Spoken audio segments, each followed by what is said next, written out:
All right. So we are live. And so can you still hear me?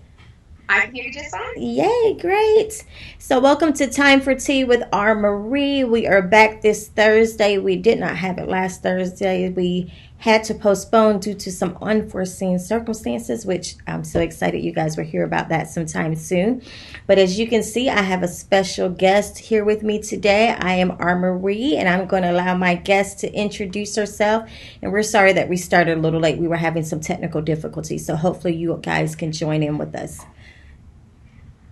Well, my name is Winter Harris. I am a mom first, lover of Christ first, and after all that, I'm an author, speaker, minister, relationship coach slash expert, and just excited to be here tonight. Lover of people, love what I do, love my life. I'm very grateful just for the opportunities that God has given me to share with others about my personal journey in life, relationships, and love. Well, thank you. Thank you so much for being here. And she was so patient. We were supposed to, as you guys know, do this last Thursday. So she was willing to Okay. do it again. And I just got to say that Winter and I do not know each other personally. I just started following her on Instagram and I heard just a tidbit of her story. I don't know if you remember, you shared, I believe it was on Black Christian Influencers. Yes. And you shared your story and it was just remarkable. And I was like, I have got to have her on. So I'm so glad that you have joined. If you don't already, go on Instagram and follow Harris Winter, I think is what it's under on Instagram. And then Yes. Winter Harris on Facebook. But just Correct. powerful, powerful content. You can just tell that she, as she said, is a lover of Jesus. So I'm just excited. So I know that she has another engagement shortly after this live. So I don't even want to take up too much time. I want you to be able to hear her story. So again, tonight we're talking about the forgiveness factor. And so Yes. she has a powerful story about forgiveness. So I'm just going to let you take it away. Yes. So, I think one of the things that we don't really think about in our lifetime is how forgiveness or the lack thereof will impact us for the good or the bad. Right. And for me, I've always been what my mom would call a person who lacked mercy. And so I was one of those people. You crossed me once. Listen, you are tossed into the sea of forgetfulness, and that is just what it is. But God has this way of Yes. really just getting our attention. And so it was through my former marriage that he really got my attention. Now people are going to say, Winter, you didn't have anything to do with that. That was a choice. I get it. But still, within everything that we go through, we know that there's a lesson, and God can teach us a lot just by the circumstances, the situations that we encounter. So in my case, I was married for 15 years. I'm a mom of four. My oldest is 18, and my youngest is 9. And so I got married at 19 years old, was a mom at 20. And so my life started very young, but very fast. My ex-husband was a college scholarship athlete, so I had to drop out of school to get a job because you can't, under NCAA regulations at the time, you couldn't hold a full-time job and be a full scholarship athlete. So I had to leave school, work. Wow. We were blessed. We got an amazing opportunity. He did go undrafted as a free agent to the Washington Redskins. He signed as an undrafted free agent with them. So he relocated from Arkansas to the D.C. area, and I was born and raised in Arkansas. So you could imagine the Wow. culture shock. Yes, most definitely. Yes. I moved from Arkansas by myself with 2 kids. He was already here practicing. So I loaded my 2 little ones up and drove from Arkansas to Virginia to start our life over as, an NFL couple. There's so much that, is put out there as far as what that lifestyle is like, but you really don't know until you're in it, and that was very much our story. And so we got into this new lifestyle. Life was good for the first time. We weren't trying to figure out how to pay bills anymore. Yeah. And so that was nice. After you struggle for so long, it's like, woo, fabulous. We got the funds. Right. However, even in the midst of experiencing what a lot of people would call Canaan or promised land, we started to encounter difficulty in our marriage. And for me, that was through infidelity, which honestly is not all that uncommon in the NFL. It's Unfortunately, yeah. very, yeah, unfortunately, it's very common. And for most, professional sports, marriages or relationships, infidelity is very prevalent because at that level, the men, the women, anytime you're a celebrity or prominent in the spotlight, you have access. It's Right. not hard. Right. Women would like wait in the lobby of the players' hotel rooms. Like that's just what they did. And so that said, we were impacted by infidelity. And for me, it was with someone that was very close to us. She worked for us, taking care of our kids.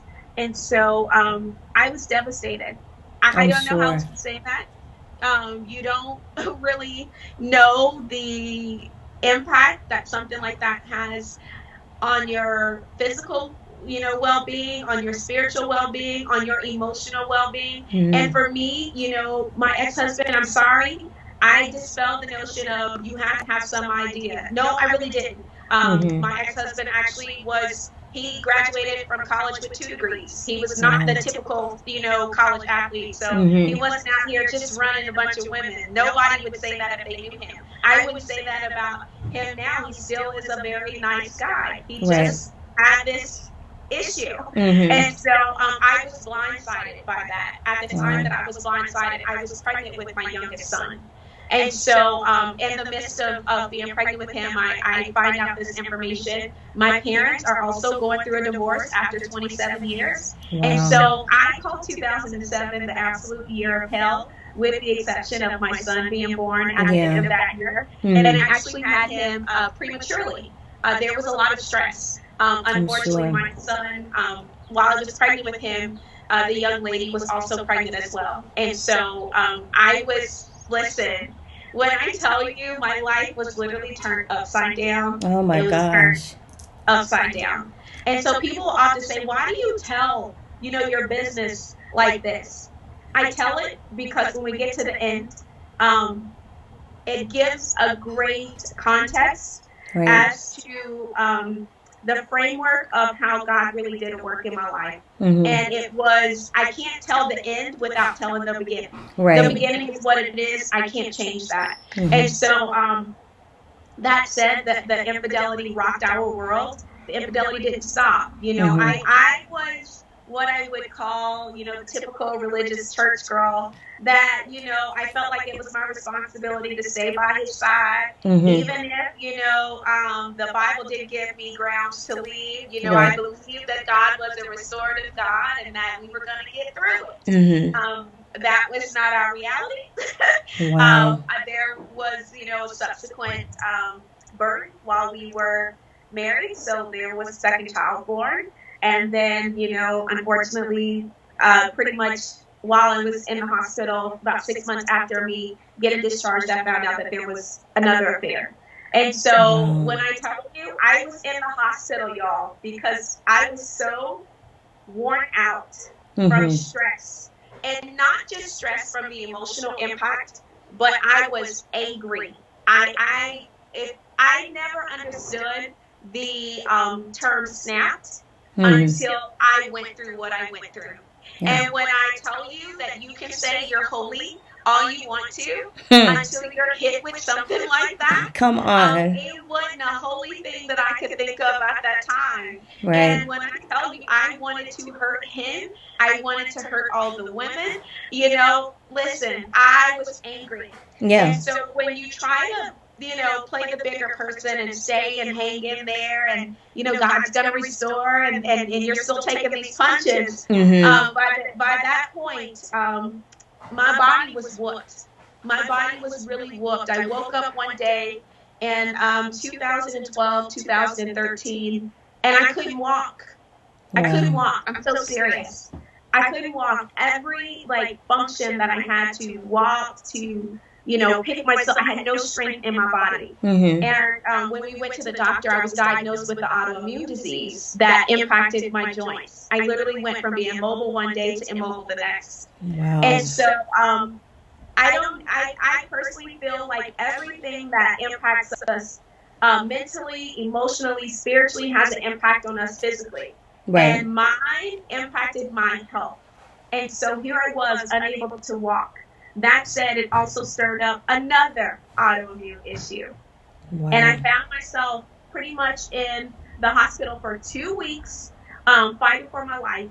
The doctors were like, we have no idea what is going on. If we don't figure this out, you're going to die. That's pretty much what it is. Wow. And so we, thankfully our church family, my friends, my family really stepped up. My mom and my sisters were assisting my ex-husband at the time to take care of our kids. I still had two very young children at the time. And I was just in this hospital, and I feel like the Lord just put me in what I call protective custody, but a spiritual ICU. So he literally was showing me myself during that time, and basically making me realize that regardless of what had happened to me, while it was not my fault, right, I could be held responsible, for the choices that were made that impacted my life. He was certainly holding me responsible for my response and my unforgiveness. And if I didn't get it right, I was not going to live with him after all was said and done. Offense will send us to hell. And that is something we don't realize until we're really hit with something that we feel is unforgivable. No one in this world would say that I was wrong for holding bitterness or unforgiveness against my ex-husband. They just wouldn't. Right. They would be like, honey, listen, how can I help him? How can I help you slash his tires? Yes, exactly. You're not wrong, right? But we understand that our ways are not God's ways. And so when we understand that we are called to forgive. Forgiveness is never for the other person. Right. Forgiveness is to literally set us free, so we're not bound to what a person has done to us. And so I had to address myself. And I realized that I didn't want my bitterness to be the sum total of my story. Right. I didn't want to be known for a person who was just a person's wife who got cheated on, who was doing her best to make it through. I was like, Lord, there's got to be more. I know you have more to my life than this. And so listen, when I was confronted with whether or not to live or die, I told the Lord, I said, listen here, I'm willing to let it go. I don't want this to be my story. But I tell you what, if you do happen to spare my life, I promise I will live my life differently. I will not hold this against him. If I'm going to stay, help me to truly walk in forgiveness and walk that out and what that looks like. But if it for some reason doesn't work out, give me the strength and the courage to walk away. Right. I don't want religion to be my barometer. I don't want religion to guide my decisions. My decisions need to be completely guided by you. And so the Lord set me free from unforgiveness and bitterness that day. And as a result, he sent an angel to lay hands and pray for me. At that time, I was battling really difficult blood pressure numbers. I had never dealt with blood pressure in my life. And my numbers were over 200 and over 150, 160. That was the numbers I was clocking. Stroke numbers. Really, I could have had a stroke. Wow. I was 118 pounds soaking wet at the time. I had lost about 20, 25 pounds in about 2 weeks. And so to clock those numbers, it was crazy. But the Lord sent a ram in the bush, and she laid hands on me. And the next day, my blood pressure was down. And they were trying to control it for 2 weeks with 2 different blood pressure medications. And so I walked out of that hospital a new person. I know I probably scared them, but I told them, I said, listen, I forgive you. And we're going to give this marriage, we're going to give it a real try. Yeah. But I'm telling you, if anything else happens, I'm done. I'm done. That was our agreement. 6 months later, I did discover that he was, having another affair. Wow. And I told him, I said, listen, we don't even have to argue. This is not even a fight. I'm gonna take this as my cue. I wish you well. I'm going to go my separate way. And that's pretty much was the beginning of all that people see today. I had to pretty much start my life over. You talk about spending 15 years with a person from the time you're pretty much still a child, from 19, until 34, 35. I was doing it on my own, me and the Wow. Lord. And so there was a lot of difficulty. People thought I was absolutely crazy. How do you leave a person? He was still doing financially well. And I didn't, try to fight and be dirty and all that. So I just wanted my peace. And so we can't put a price tag on our peace. And I left with my peace that day. And it wasn't I love easy. that. I was in grad school, went back to grad school to get my MBA. I was a woman who hadn't worked in 10 years. I was a stay-at-home mom after he got into the league. And so I really needed the Lord to move on my behalf. After I started working, I did lose my job. So after losing my job, I had to go back and live with family, with my 4 kids. That's the reality that I was in. And so sometimes when we're in the middle of the wilderness, we ask God, like, man, Right. I don't really want to go back to Egypt, but I wasn't like homeless in Egypt, like we start almost comparing. But I just told God, I'm going to continue to walk this out.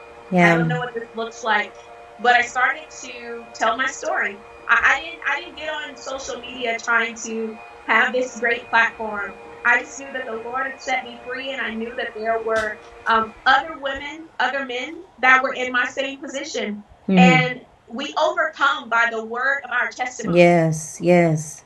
The word, not the lie, Right. not the sugar-coated version, not the version that we think is cute and won't, offend people. Sometimes the truth is offensive, but we overcome by the word of our testimony. Yes, yes. And so I started to overcome by the word of my testimony. And so as I started to overcome, the Lord began to open up doors and opportunities for me to continue to overcome. Every time I share, even now, I'm overcoming. Yes. Even now, God is opening up an opportunity or a door for me because I'm overcoming.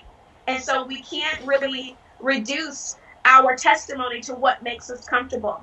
It is oftentimes in stepping outside of our comfort zone that we truly achieve freedom. Yes. And the salvation that really sets us free from what has typically had us bound. And so not only did God set me free from being timid about sharing my testimony, he set me free from religion. Yes. And so it allowed me to really not see people through the eyes of religion, because with religion, we really can force people to kind of check off boxes. But it allowed me to tap into the compassion that Christ has for us. Yes. And in that compassion, there's a reality of life that we all go through, but the common connector is that we can all overcome.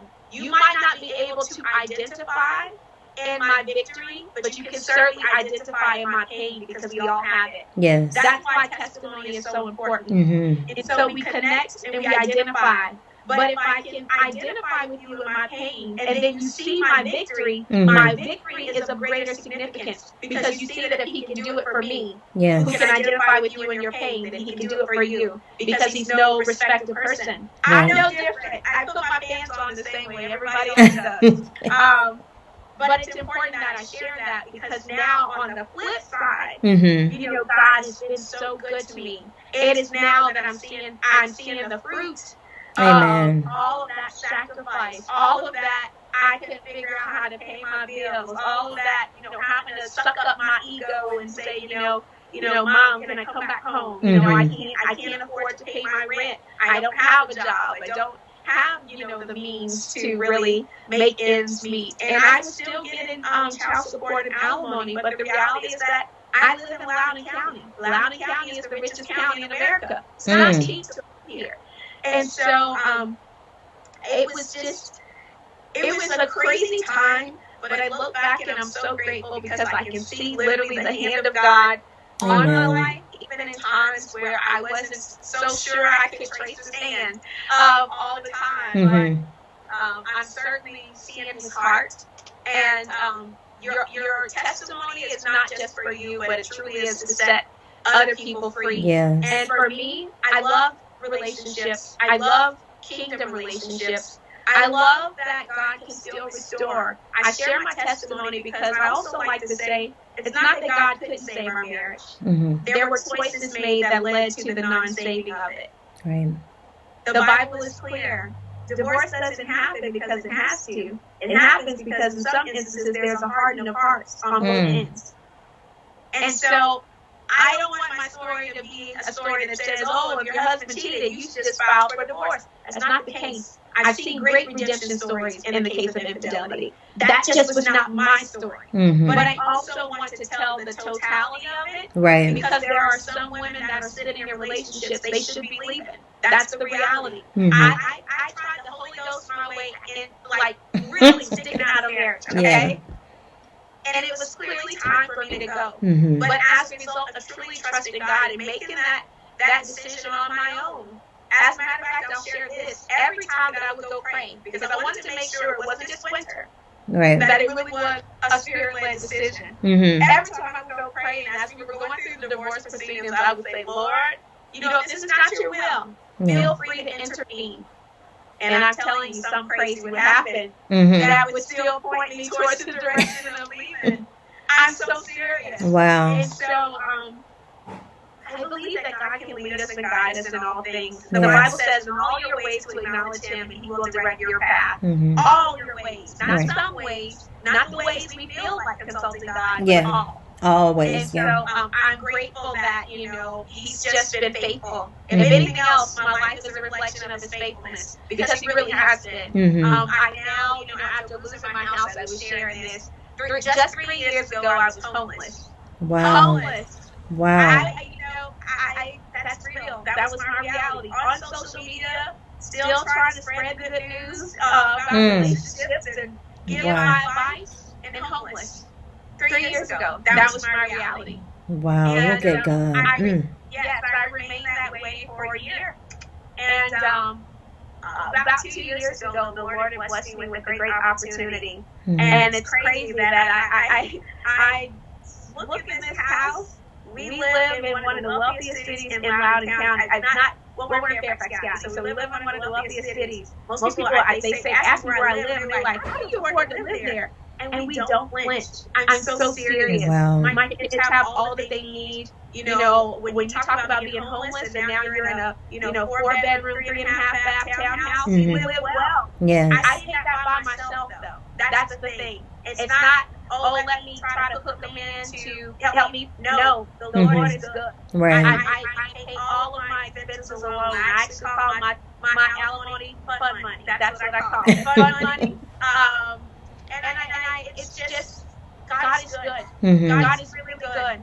I'm telling you, when you have been at the deepest parts of the valley, yes, you can't even afford to get haughty on the mountain. Come on. Because you understand Yes. that the valley is a finger snap away. And if God can give it, He can take it away. And so I literally maintain a heart of humility. That is not something I play with. I don't have time to play games. I use my resources for good. God has blessed me. I continue to bless others. Yes. That is a responsibility. I share as God gives me. And efforts to give hope to someone that feels like they ain't gonna make it. Right. You know, maybe you're homeless too. Maybe you're trying to figure out how to make ends meet. Listen, I'm a witness. I know what it's like to try to string $2 or $3 together. Okay, I really do. But that's not our reality. As a matter of fact, my kids were sitting at the table and they were just like, so I mean, you know, what else? What other kind of packages are we gonna get in? Because you seem to be ordering something every day. And I'm like, it's nice to see them notice that struggle's not there anymore. That's what they're actually saying. Amen. Notice they're not struggling anymore. Yes. What a blessing. And I just consistently remind them that this is God's doing. This ain't your mama. If I, ain't no telling what I would have done if I was in charge. Right. This is truly a reflection of how good God has been to us. And certainly if He can do it for us, He can do it for anybody. So I hope I haven't talked too long. Oh, no. I that's why I so wanted you to be on, because your story is just so powerful. And I'm looking at a lot of these comments here, and everybody's saying what a word and what a beautiful testimony. And I mean, it's just remarkable the things that you went through, but not only that, how you use your story to inspire and help other people. So I know you have another engagement, but I do want to ask you one question. So what would you say to the woman that is, because I speak with women all the time that still struggle with forgiveness, or they think that they have forgiven and maybe they run into the person or something happens that triggers that situation and they may realize that I really haven't forgiven the person. What would you say to that? Or is there anything that you would suggest for them, to do? Or what would you say to that? So, it's interesting. When I really was struggling, because let me tell you, this was not an overnight thing, okay? It took me years to get to that point. You're Right. talking about finding out about infidelity in 2007. Mm-hmm. And then when I was in the hospital, that was 2014. Okay. So you mean 7 years of dealing with a lot of bitterness, okay? Yeah. And it's a process. Good. It's Exactly. It is a process. But one of the things I saw, the Holy Spirit, I dream sometimes. Mm-hmm. And so the Holy Spirit was showing me literally all of these like, let's call it gold and diamonds in this cage. All of this gold and diamonds. And he was showing me your forgiveness unlocks that. Wow. Your forgiveness unlocks that. Hmm. If someone was to show you the end of your forgiveness and how much fruitfulness and abundance and favor was attached to you letting something go, would it be worth it? Wow. That's good. Would holding on to it be worth it? I'm just asking. Mm-hmm. Because sometimes we sit and we wallow in the very thing that God needs us to release so he can release to us. Right. So is it worth it? Is your unforgiveness worth it? Is your bitterness worth it? Because we rob ourselves of the abundant life that God has given us when we hold on to unforgiveness. I don't get here if I don't let go of that. Wow. I love that. I love that. Yeah. And I love that. I know that's why Jesus gives the example. How often should you forgive? 7 times 7. 7 times. Yep. As many times as I live a lifestyle now of forgiveness. Mm-hmm. I don't practice holding offense. Right. That don't mean I gotta like what you did. Mm-hmm. But I'm not gonna hold it against you. My future can't afford it. My future can't afford it. Unforgiveness and bitterness is too expensive. Yes. And no kidding, it's at the expense of your soul. Offense is ultimately at the expense of your soul. The Bible is clear. If you do not forgive, he cannot forgive you. He cannot. He can't. So that means that bitterness and unforgiveness is too expensive. Yes. I don't care. Trust me. If I can forgive, anybody can forgive. Yes. And I'm not saying that to compare, but I love that God took me through the drasticness of my situation because I can say that now. If I can forgive that, you can forgive anything. That's so true. I might not have experienced what it's like to be murdered or have someone close to me murdered. I don't know what that's like. Right. But infidelity is like a rape of your soul and your security. I'm so serious. It's being violated at the deepest parts of who you are. It literally pulls the spiritual, emotional, and mental rug away from under you. Wow. So if I can forgive, and I'm not talking about my son is sandwiched in between 2 half siblings. That is our reality. Wow. And yet I don't treat their father with unkindness. I don't treat their half sibling with unkindness. I don't treat the woman who watched my kids with unkindness. Wow. If I can forgive, anybody can forgive. And it wasn't easy. I'm not saying it was easy. But it was too expensive. Right. It was too expensive. And if I, the Lord had showed me all the goodness that was available to me maybe back in 2007, I would have forgiven sooner.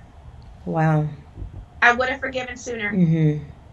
I might not have had the autoimmune issues come up if I had forgiven sooner. So is it worth being violated twice? When we hold on to forgiveness, we violate ourselves twice. We're not only violated by the offense, we violate our souls. That's our choice. I love that. So is it worth it? Is it worth it? That's the question. Is it worth it? Yeah. Yeah. I mean, and I think this is just so freeing because so many women are bound just because of unforgiveness. Absolutely. And they are getting sick or, experiencing mental issues. Yes. So many effects that comes from that one choice that we all must make is to forgive. Wow. Would you sign up to be raped twice? Wow. That's what we do when we don't forgive. Who wants to reheat offense that literally helps you relive the offense? That's what bitterness and unforgiveness does. So is it worth it? I'd say not. I'd say not. Eternity isn't worth it. It isn't worth it. It's too expensive. It's too expensive. Ask the Lord to help you walk that out. Sometimes it's day by day. I remember I would have to wake up and I would say, I choose to forgive him, Lord. I choose you this day who you're going to serve. Either you're going to serve your forgiveness or you're going to serve your grace. Wow. You're going to serve the unforgiveness or you're going to serve your bitterness. You got to choose. Lord, I'm choosing forgiveness today. Help me to choose forgiveness today. It's a choice. Forgiveness is a choice. But you're choosing abundance. You're choosing life. You're choosing freedom. It's too expensive not to. Right. So I would just encourage someone to walk it out. I don't care if you walk it out minute by minute. And it's like that sometimes. Yes. But so to true. not do, it's just too expensive. Yes. Yeah. Yes. Yeah. So I know we're a little over time. I'm trying to see if anyone had any questions for you in the comments. But everybody is just saying that this is just such good content, very helpful for them. So you'll be able to see it. I will definitely share all of this information with you. Yes. I'll go back and look and respond. Yes. Thank you so much for having me on. You are so welcome. So you have been such a blessing. And as I've already told you, I'm definitely going to have you back on because you just have so much to share. So much to share. So thank you so much for being such a willing vessel and just letting the Lord use you and just keep doing what you do. And as I said at the beginning, for those of you who are just joining, make sure that you go and follow Winter Hairs. Go ahead and share with them because I may have missed something, your social media accounts where they can contact you. Absolutely. So you can go to my website. It's thewinterharris.com. Okay. All social media links are accessible through there. Or you can follow me on Twitter and Instagram. It's Harris Winter. It's my first and last name backwards. Okay. Or you can follow me on Facebook, and it's under The Winter Harris. Okay. And so I'm accessible in all places, but certainly thewinterharris.com. Just so you can check out different things that I have going on. But thank you so much for having me. You are so welcome. Thank you. You have been such a blessing. So I'm going to let you go so you can go ahead and prepare for your next meeting. But thank you so much. Thank you for having me. All right. You're welcome. Have a great night.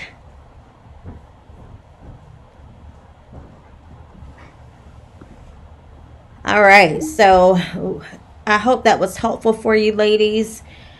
She was just such a powerhouse and has such a beautiful testimony. So thank you all so much for joining. I see several comments. Chantel, Anna, Gretchen. Hey, cousin Alberta. Let's see. Kat Jackson is on here. Quantasia. My sister Rolanda is here.